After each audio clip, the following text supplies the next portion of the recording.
Hey, I'm Suzanna Lanier, actor and acting coach for over 25 years. I'm Jess Greenberg, casting director for over 10 years. We're here to help you navigate this crazy, creative, and sometimes chaotic journey into the film and television world. We share our insights as to what works. And invite some pretty spectacular guests to share more ideas to move you on your journey. So without further ado, let's get into the show.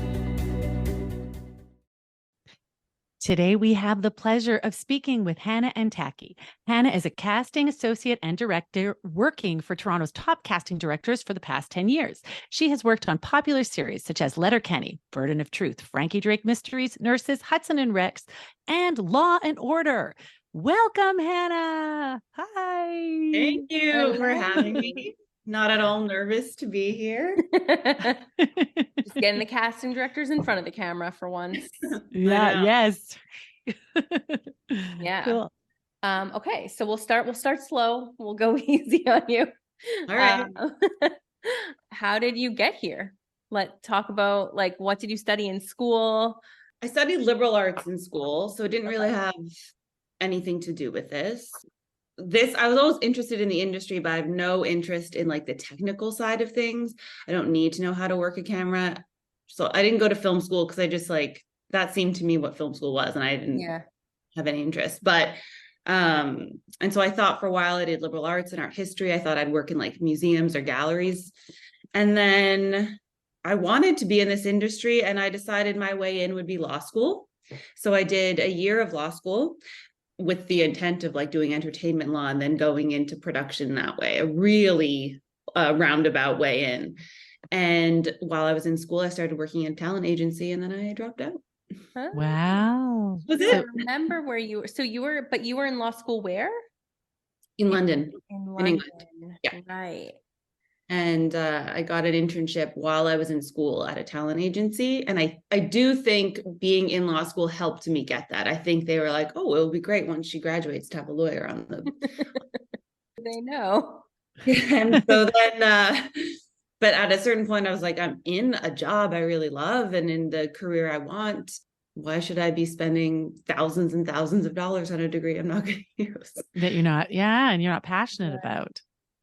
Yeah, I mean, we had 1 year left, so should I have finished? Maybe. But you didn't. You're here now. So what made you change from talent agency to casting? Talent agency, being an agent was great in a lot of ways, in that you got to build direct relationships with actors. And I loved that. I loved the working with people to build their career and like to envision a 5-year plan into what are the steps to get there. I loved doing that. At a certain point, that agency, which was London based, wanted to try and open a branch in Toronto, which that was when I moved to Toronto the first time, was to do that. It didn't succeed Right. in the end, but I still know a lot of the actors we signed. I still know them now. And so it's great. Like, I'm going to go see one of them in a play next week. So, but casting was always just a bit more creative. It was like on the scale from business to creative, it was a couple steps this way. And so I was more interested in making that leap. And that's when I started working with Jess. Yeah, that was so fun. Yeah. Amazing. Okay, so once things wrapped up with us, you moved to Toronto, or you made the decision you wanted to move to Toronto? Yeah, Toronto was just, if I was going to work in the English market, which I am, I felt like Toronto is the place where I should be. And I applied for a job and I got it. And so I picked up and left. And been here now. It was 2016, so 8 years. 7 years. So I left for a job here. Yeah. And okay, so you got there in Toronto, and when we worked together, just to describe to the listeners, we worked internally for a company. So it's a little different. The process is a little different than working for independent casting directors. So what were some like surprises, or was it like, oh, it's sort of the same thing?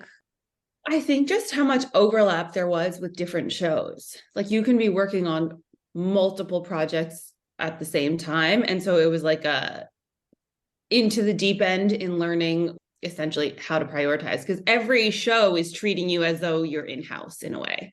Every show is treating you like you're working only for them. And you're Right. not. You're working for many at the same time. So I think that was like a bit of an adjustment. But as far as I can remember, that was like the main thing. Yeah. Yeah. And then in terms of talent, you know, people ask me like, oh, how many submissions do you get for a lead role versus, you know, and it's just like, I'm sure the quantity, the volume of submissions is drastically different, because also where you're going from look-alike reenactments to like, Which were very specific. Yeah. Yeah. yeah, A to lot of then- submissions Yeah. for actor roles and principal. You get, you know, you can get for like a principal part, maybe depending on the project, 300 submissions, and you're going to audition 11. Right. Like you get a lot. So, and then out of those 11, you might put forward 8. Yeah. So when actors are, you know, I haven't booked anything, but if they're auditioning a lot, like I try and remind them that that's a win. If you're one of 11 I know it's hard to remember that and to believe that, but like if you're one of 11 being seen out of 300, that's a win. You're being seen because we like you and because we want to find you a job and we want to find you a part. And if it's not this one, it'll be another one. Like we're on your side. Totally. And do you find with like self-tapes, you're seeing more, obviously, I'm assuming, than 11? You know, with COVID, a lot of the casting directors moved to self-tapes and we didn't. All our auditions are on Zoom. Obviously, if somebody can't make it, they're welcome to tape. That's another story. But it's sort of the same amount of volume in terms of who we see, because we don't just take, you know, sure, we'll take 45 tapes for this role. Yeah. Which, I don't know, there are pros and cons. I suppose that gives an actor a chance to tape, but nobody is watching an entire tape if they have 45 tapes for one role. Yeah. But if you're in a room, we're there for the duration of your audition.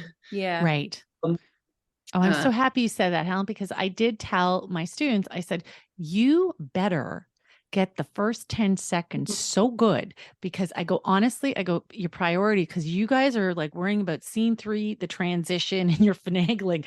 I was like, put 90% of your energy in the first 10 seconds, because then you have a shot of them watching through your tape, especially if you're new and you're not with a big name agent. It's hard to get, you know, when they have 40 tapes, it's hard to get them to watch the whole thing. So obviously put energy in the whole thing, but really get those first 10 seconds, try to make a choice or something, not obviously over the top, but something that's going to make them lean in and want to watch the rest of your tape. Definitely.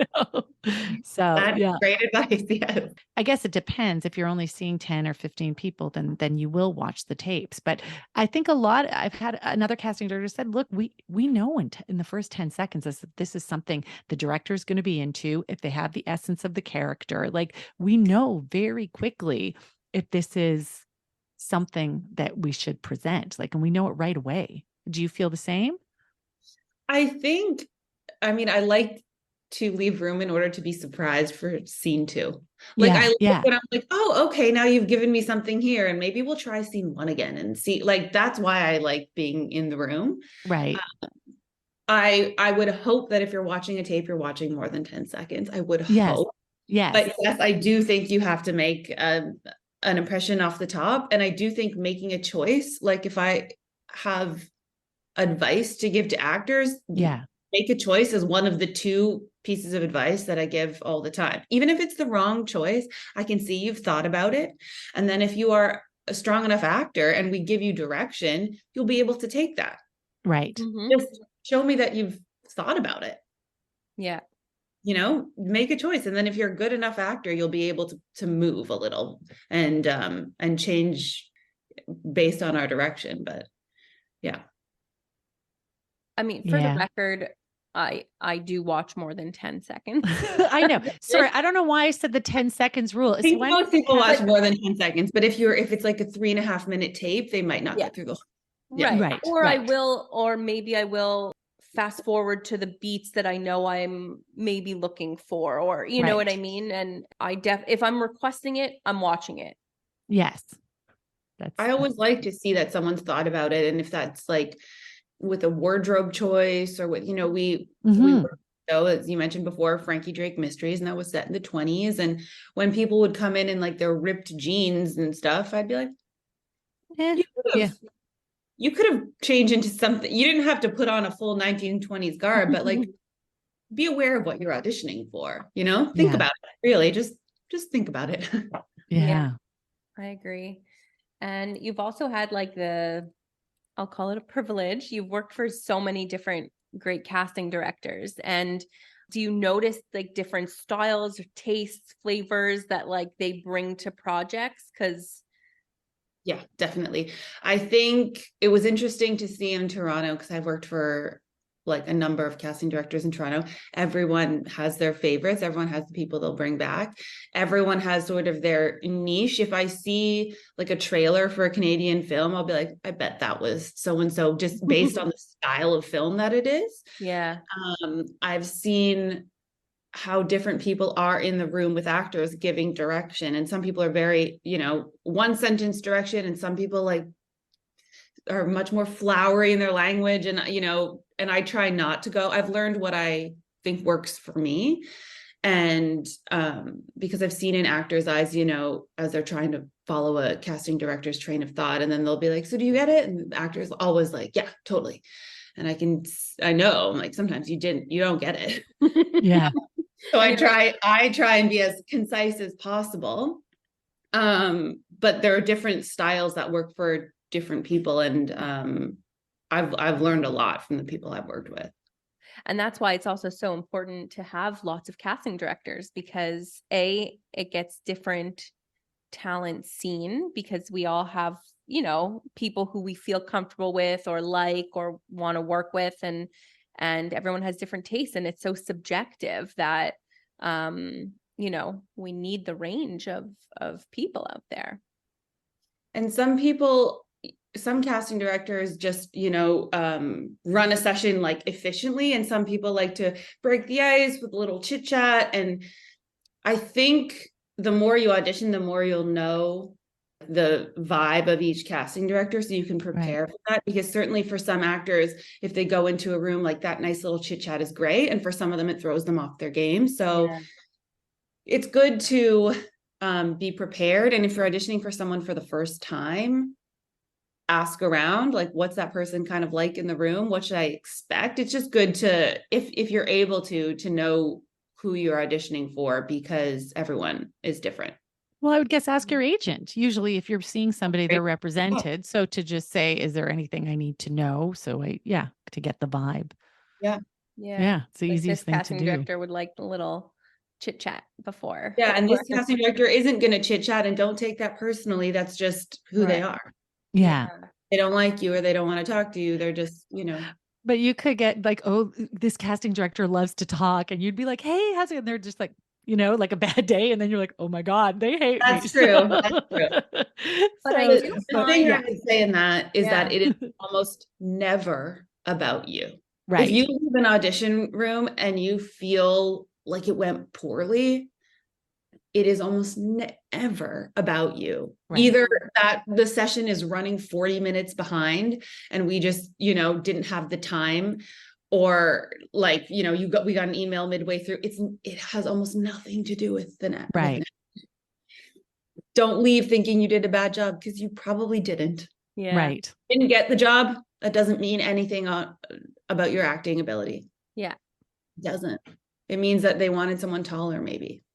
Like, right. And I think it's hard to like let go if you're an actor and you're coming in, especially if it's high stakes, but it so rarely has anything to do with you. Yeah. I did want to ask you, because you basically just said from before the numbers, there's like 300 people. You're going to see 11. Like, so what do you say? Because we've had, people on before, and they would say, oh, we moved to Toronto, I didn't get seen for 2 years or whatever. Do you have any advice for them for people moving to Toronto to help them get seen? Like, is there any kind of advice? If you have a demo, that's going to help you. Right. Certainly, if someone sends me a demo, I'll watch it. And like Sharon Forrest, who I work with now, she'll watch everybody's demo. Okay. And that will help you. Obviously, there are, having an agent helps if you're moving to Toronto and you don't have an agent and you're trying to get seen for union projects where most of those people will be represented. That's going to be tough. So do your best to try and find an agent, and then just make connections. If you're able to become a reader in a room, that really helps. It helps. You'll learn a lot by being a reader in a casting room, just by watching. And also it'll introduce you to casting directors, and it'll get you seen.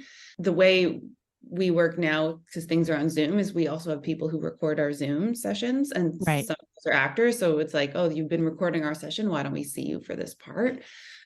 People who have no agents. So, I mean, there is no direct path, though. There's no one route, I don't think. But what you're saying is great. And I can see that you move to Toronto, you're going to pay your dues. Eventually, you're going to get an agent. You're going to invite them to your plays.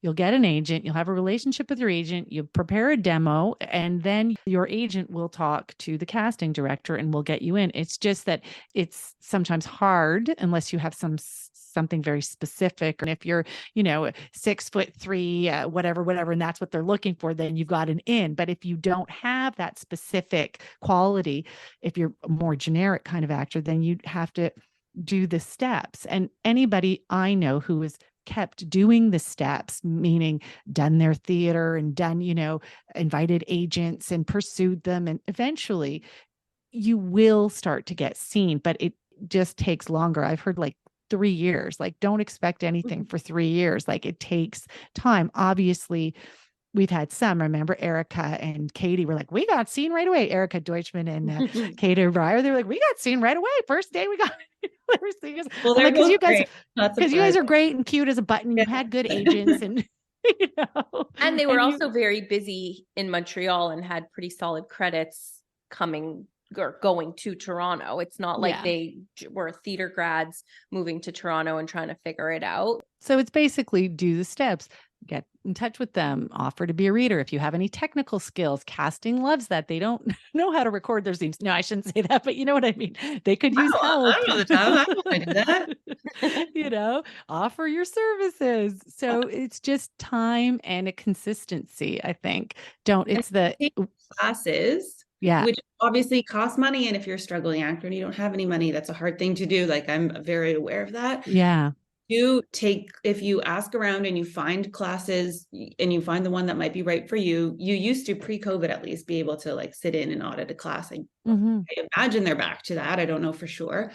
Find one that's right for you, and then you meet other actors, and then through those and then you film something for your reel, and through those actors maybe you'll get a reference for an agent, and maybe you'll be put in touch.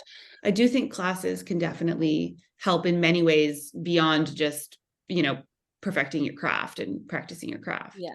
So we wanted to talk a little bit about have you noticed any differences between Montreal and Toronto tapes or Zoom auditions?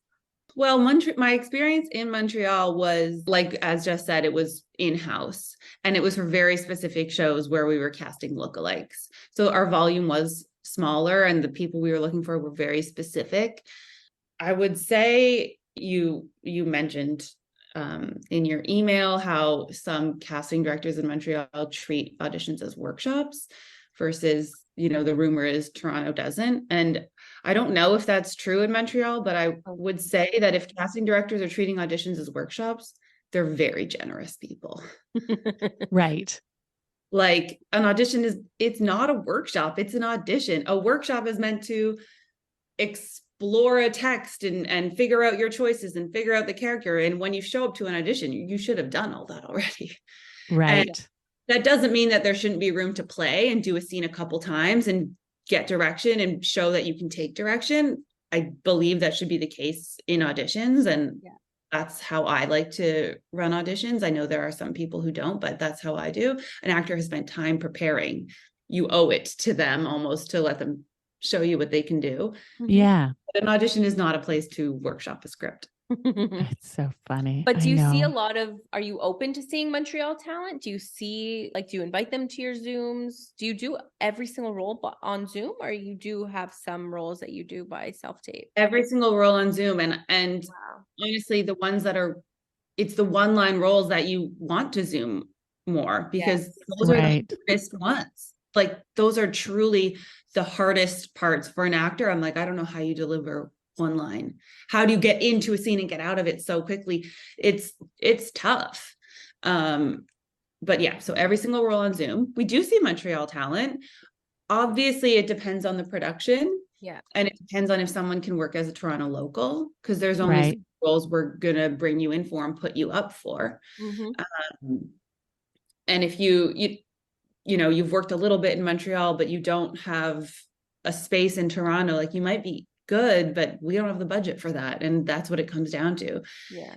But if you are able to work as a Toronto local, then I don't see the problem in auditioning Montreal talent. Also, after COVID, everyone's everywhere. Auditions take Yeah. place anywhere. So it makes it easier to be based somewhere else and be auditioning for stuff in Toronto.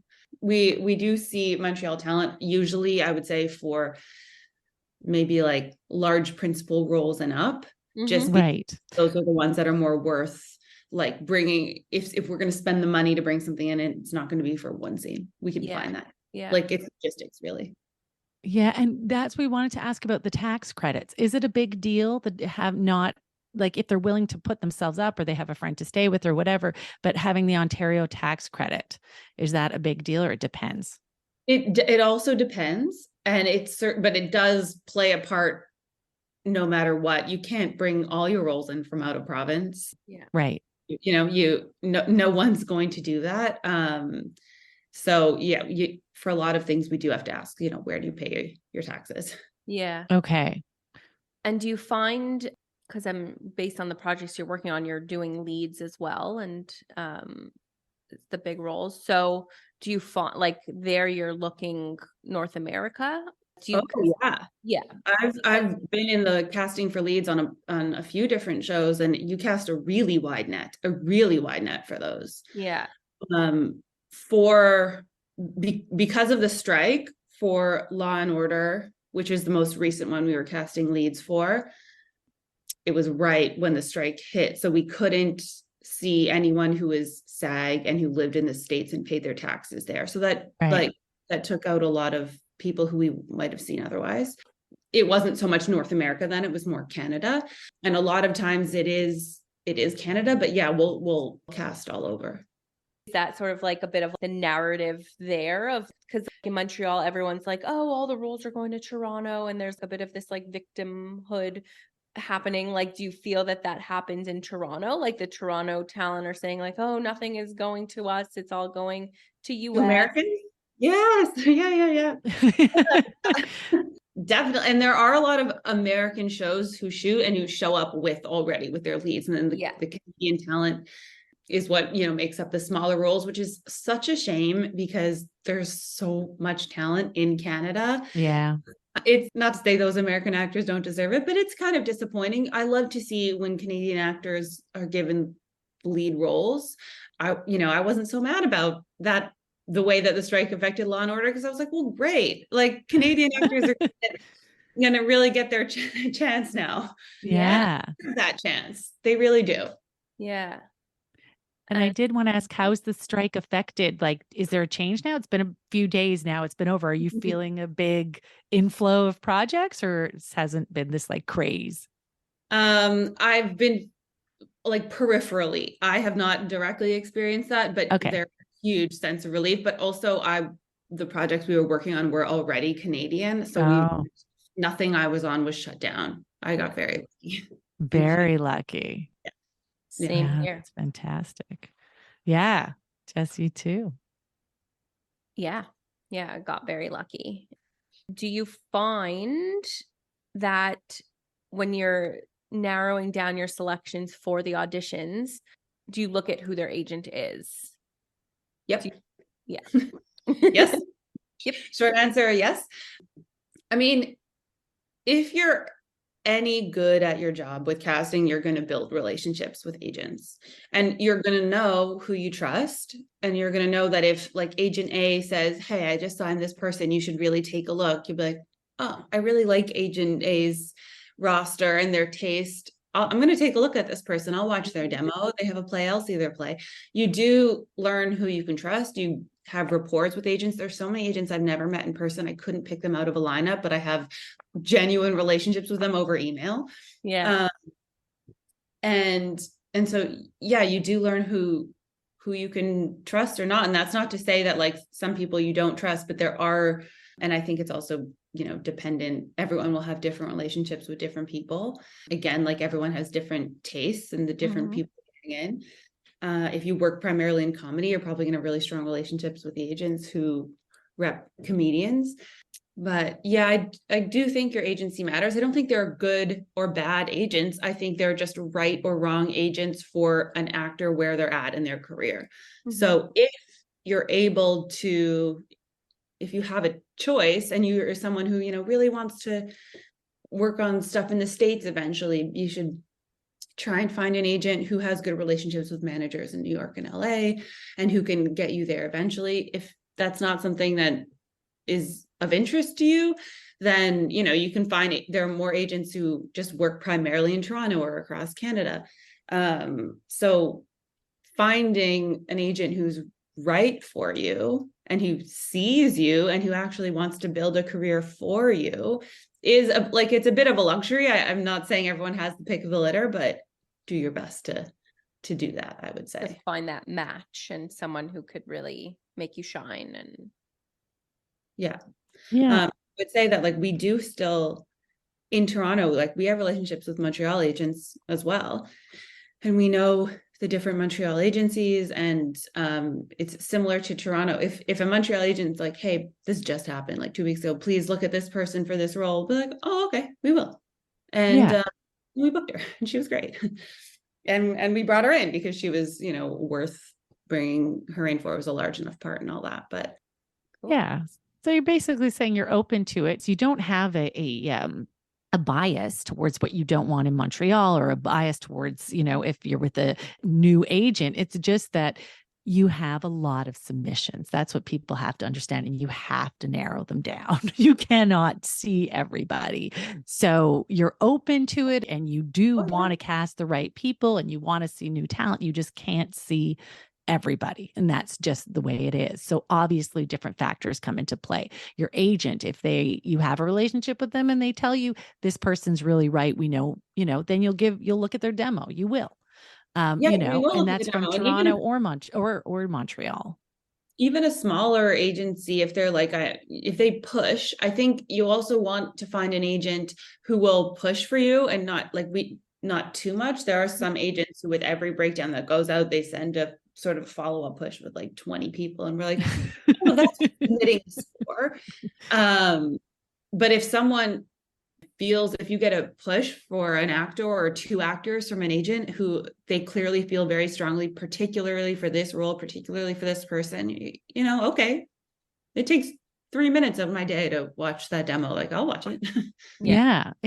It's just, you want to, it's like you said, it's balance. And it's the same as an actor, right? You want the agent to push for you, but it's like the actor too. I've had students should I, tell my agent I want to go out for this, or especially new? I said, okay, don't study a casting workbook and start you haven't done anything. I want the lead. I'd be perfect. I feel it in my bones. No, you don't. You don't feel anything right now. You want to be a lead. I get it.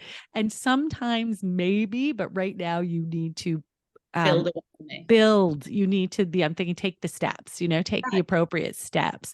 So once in a while, because you want to be taken seriously. So that's it. If an agent rarely comes to you, but when they come to you, you're like, yeah, I get it. They're making sense. But if it's just a matter of networking and being pushy for the sake of, I fight for my clients. Yeah. But we have to cast this right. We're going to cast this right. So it's just a matter of doing it right and being really, it's fine. You want to advocate for yourself, and you want an agent who's going to advocate for their clients, but you want them to be respected. And the way they're going to be respected is if they make appropriate recommendations. Yeah. Sometimes an agent will be like, I've had 4 actors go out for this part. I just signed this other guy. I had him take a look. And Right. like, oh yeah, okay. Well, if they did that every time though, Yeah. at a certain point, it's like, well, we made our selects on purpose. Yeah. But if they do that once in a while, okay, let's see what this person can do.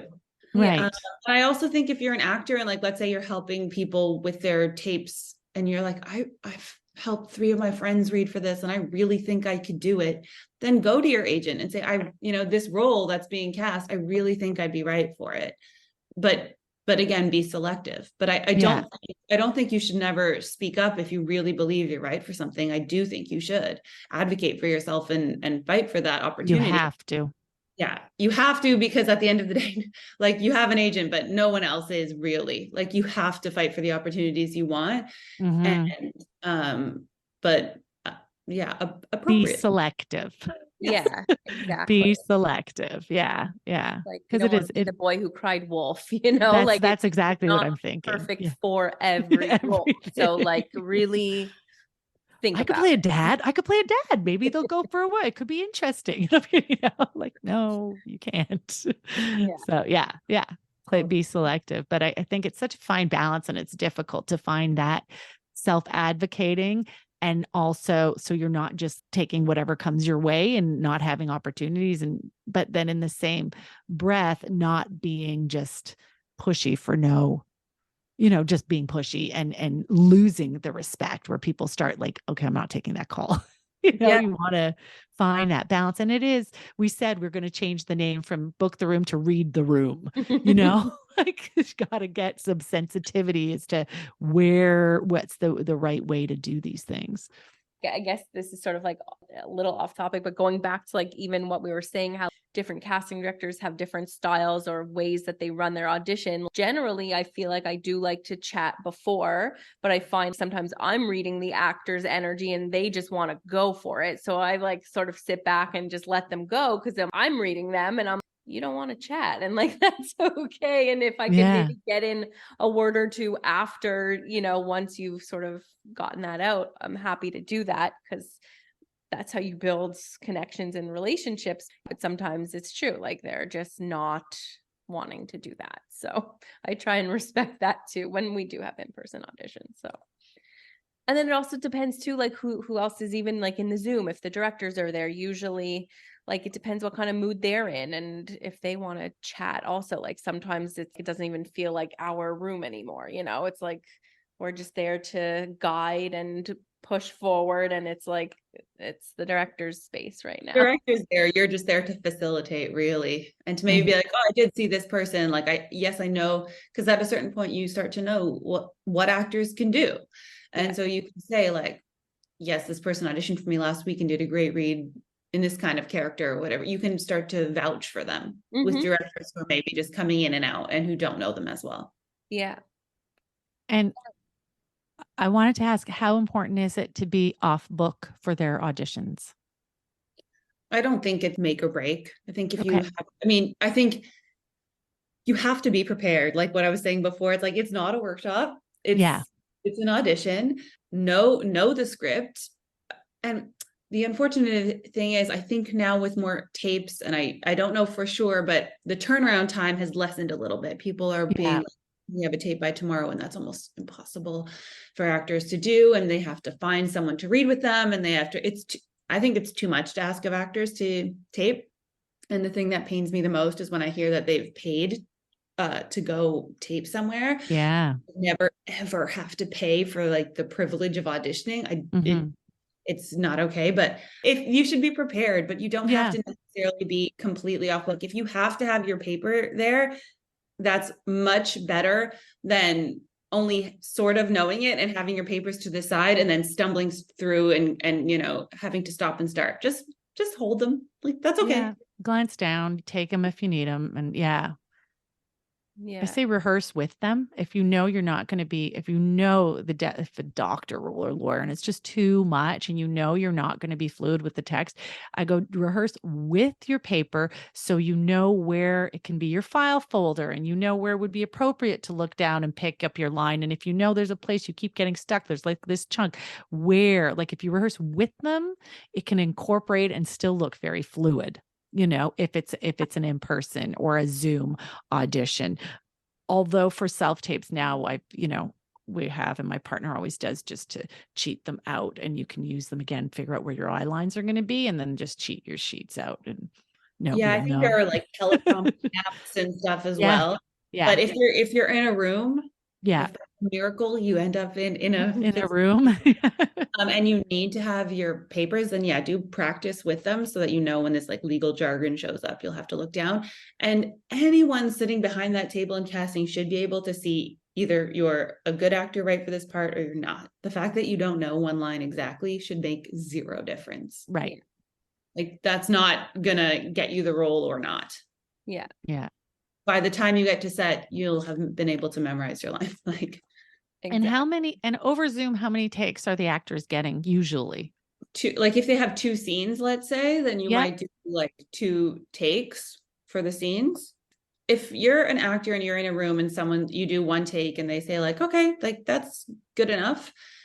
Usually it's because you've actually done a good job. Okay. See it again. Like that's right. what you don't need to. You got what you needed. I would say that always, and this is like the second piece of advice I usually give aside from make a choice, is if you want to do it again, ask to do it again. Don't be shy. It's going to take another minute and 30 seconds to do this scene. If you really want to do it again, ask. And unless there's some unless we're like 45 minutes behind or something, and we're like, no, you really did a good job, we really don't need to see it. Yeah. Usually say yes. Yeah. There's no harm in doing it a second time. I've known actors who have left a room and been like, I just wish I had a second take. Ask for it. Just ask for it. Can't hurt to ask for it. The worst that can happen is that they say, sorry, we just don't have time. Yeah. I don't think abuse that. Don't ask to do it again and again and again and again. One more time. I got something. I'm feeling it. You're like, it's not a workshop. Yes. That happened. One more. Please. Yeah, I know it. Yeah. But there's absolutely no harm in asking to do it a second time. Yeah. Okay, good. Because we had Julia and Sean Colby on, and he was like, that was his thing in Toronto. You come in and it's 1 take, and that was it. And it was like, what? Because we were so not used to that in Montreal. And he said that Toronto is 1 take and necessarily. I don't think that's fair. I think if someone has put in the work to prepare a couple scenes, it's not very fair to them to be like, okay, done. Okay, next. Okay, bye. Yeah.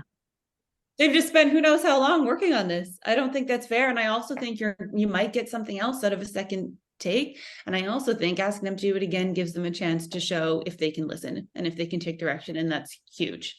Yeah. So there's value in it on our end. Like, let's see what you can do.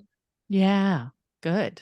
Yeah, I agree with that. Even sometimes I hate when directors will ask like, hey, can we see this extra scene? And you give them new sides and they prepare for them. And then they're like, no, actually, like, I'm good. We don't have to do that 3rd scene or whatever. And I'm just like, but like they're prepared for it. Let them do it. Yeah, exactly. And I just find that,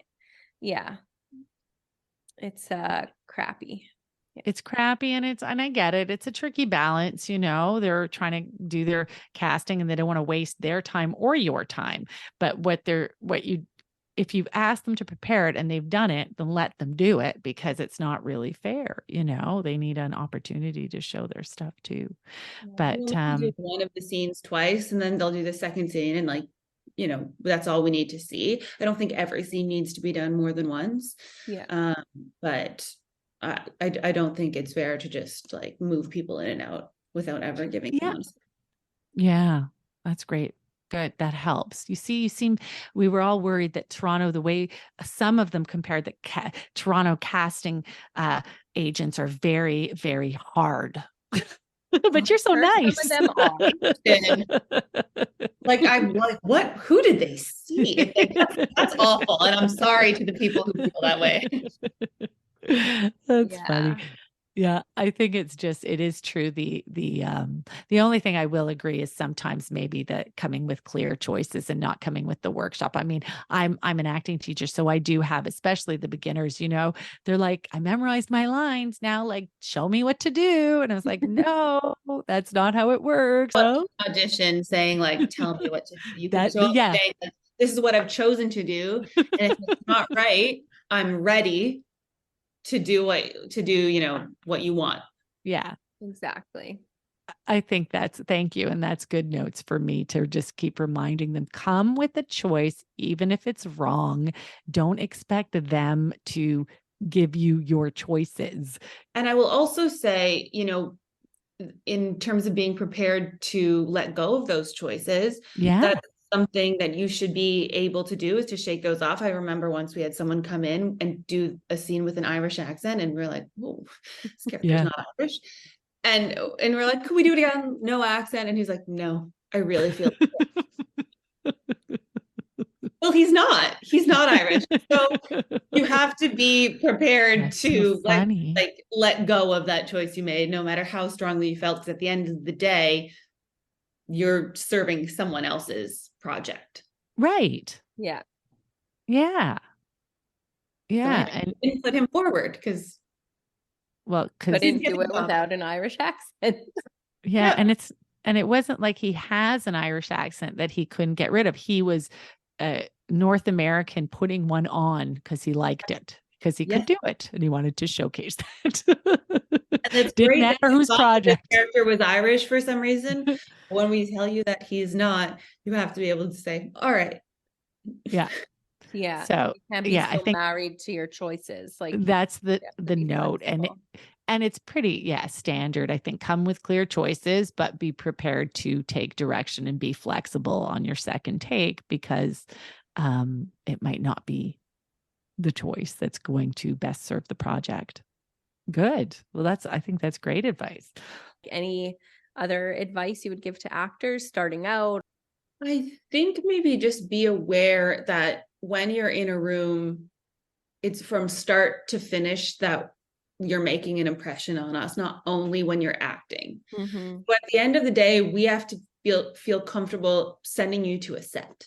Right. And if your behavior has been either you've refused to make changes or you've been, very disrespectful or something, there's been many a conversation where we're like, we don't feel comfortable putting that person on a set. Mm-hmm. They're going to behave when they get there. And when we send a selects link to our director and our producers, they're seeing the acting only and not everything else. So we're the ones who will either essentially vouch for you. If we're sending your audition forward, it's because we're like, this person will be a good person to hire as a person, not only as an actor. Yeah. So I would be aware of that as well. Be a team player. I know exactly what you mean. The impression, it's the whole thing. And I say though, like if it's an emotional character and you need to get into character, you can say, give me a moment and go into character. If your reader, let's say, is very slow at some point and you need a reaction, you can ask, is it possible to I don't know, give me more energy here? If you're reading with a casting director, no, let them. If they want to give you whatever read, you do what you need to do. But if you're reading with another actor, then you can ask them politely one small suggestion to help your audition. They won't mind, right? Oh, As long as it's very respectful and polite. They can ask their reader, like, can you give me a clap when that gunshot goes off or something in the script, so I have something to react to.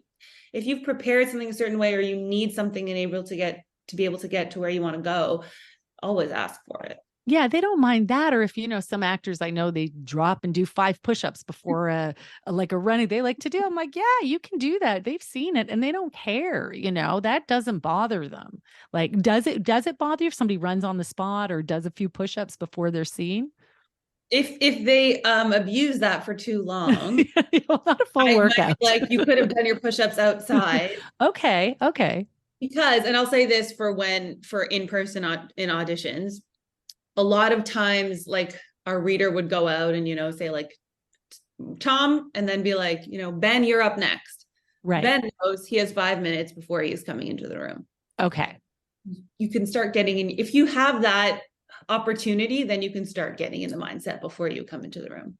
Okay, Because good. it will get Good broken note. when you come in. There is going to be hellos and stuff. So obviously, if you have to like get back there and you say, I just need a minute, but your minute should be 15 seconds, Yes, got not it. a whole minute. Yeah. In my opinion, everyone's different. What if you're on the brink of I- tears? What if you're on the brink of tears and you get there in the room and then it's like you walk in and you're emotional? Because I said I've done it and I've just been like, I'm already, because they're like, hi. And I'm like, there. And they're like, yeah, no problem. And then we start the scene right away. Yeah, I think that's fine because you have to work up to that. And I actually don't think it's super fair to an actor to have to be like, okay, now and cry. Like if you've worked up to it, then You're there. Like, all right, we're gonna roll. We'll chat at the end. Yeah, exactly. And then you're like relieved and you feel so good after and you chat. Yeah, So exactly. it makes sense. I think that good because that's the advice I give. So I'm happy it's the same. Take your second, but if you have moment before, you have 5 minutes before they say you're next, start using the time then. And especially if you're going to drop to the floor and do push-ups or something where you want to be out of breath, because they do. Some do. And I go, that's fine. I think they care about what you get on tape. But if you can do it outside the room, do that outside the room and maybe do a little jogging on the spot in the room, which is less like, like hit the ground. 15 seconds is fine. But at a certain point, you're like, okay, it's time. You have to, now it's time to execute. Yeah. Yeah. Exactly. Yeah. Go. Oh, and the other thing we wanted to ask is how much of the decision process does the casting director have on the project? I would say that depends on the relationship with the producer. Okay.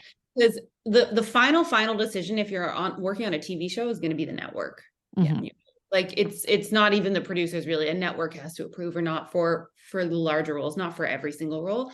But if you have a good relationship and like maybe a long working relationship with a producer, your voice and opinion will carry equal weight as theirs and as the director. There are so many people who weigh in. That's what I think also maybe something actors should know is that you might do a great job and 5 of the people might love you and then 5 of the other people love someone else. And it comes down to like, oh, who works best with this? It doesn't really reflect on you. There are so many opinions that weigh in on a decision on every role. So casting, if you have, a strong relationship with a producer, then your voice is going to carry equal weight. I think from people I've heard from who work in Toronto on a lot of American shows, because the American producers coming in don't know the Canadian talent as well, then casting's voice also carries a lot of weight because they've seen these actors for years. Mm-hmm. And then sometimes if you're just like a casting director for hire on something, you can put forward, the 5 people who you think are an option, and then someone else is going to choose. So it does depend on the project. Yeah. Okay, cool. But that's great. That's great to know. I think for everybody to know but I think people should know that the casting director does have a lot of weight in a lot of, for a lot of projects. Yeah. And someone's going to ask you, the producers might say like, what else have you seen them do? Or have you worked with him on something else? And so, and because if you've been working in casting for a long time and you've seen these actors over and over, then you are either able to vouch for them or not, basically. So yes, you do have a say. Yeah. Excellent. Good. Well, thank you so much. That was Thank amazing. Thank Yes. you so much. Yeah, we love that. It was a pleasure. It was great So meeting you. much. And I think you debunked a lot. I think the listeners are going to really like it. I hope so. So for today's takeaways, 1, it's never about you. 2, casting is not your enemy. They're rooting for you. 3, be prepared. It is an audition, not a workshop. And 4, there are so many opinions. So the final selection rarely has anything to do with your performance. So don't take it personally. And have a great week. Thanks, everybody. Thank you. Bye. Bye. If you're enjoying this podcast, we would really appreciate it if you could take a moment to support us. Leave us a review on your favorite podcast app. You can share this podcast with your friends and colleagues and follow us on social media at Book the Room Podcast. We put out episodes weekly, so subscribe to the shows to get notified.